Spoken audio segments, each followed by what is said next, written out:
High! আমার নতুন একটা মিনি ভ্লগে তোমাদের সব্বাইকে স্বাগত।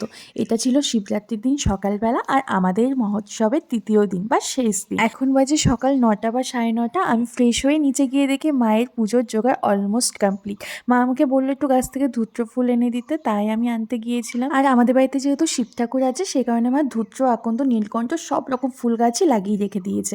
কিন্তু এত ফুল গাছ থাকা সত্ত্বেও গাছ থেকে আমাকে আজ কুড়ি তুলে আনতে হলো।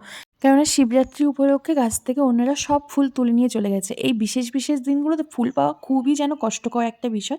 মা আগে থাকতে কিছু ফুল তুলে রেখেছিল, সেই কারণে পুজোটা ভালোভাবে সম্পন্ন করতে পেরেছি। তারপর পুজো কমপ্লিট করে চলে গেছিলাম একটু অনুষ্ঠান প্রাঙ্গণে। সেখানে গিয়ে দেখি সন্ধ্যার পুজোর জন্য প্রিপারেশন চলছে আর সবাই বেরিয়েছে ধুলাতে।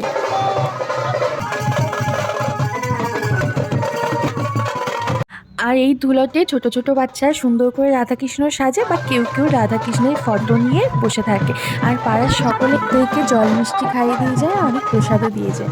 আর বাদ বাকি বড়রা বা ছোটরা যারাই থাকে তারা তাদের পিছন পিছন এরকম আবির ওড়াতে ওড়াতে যায়। তো এই ছিল ভ্লগটা। তোমাদের ভিডিওটা কেমন লাগলো অবশ্যই জানিও। বাই।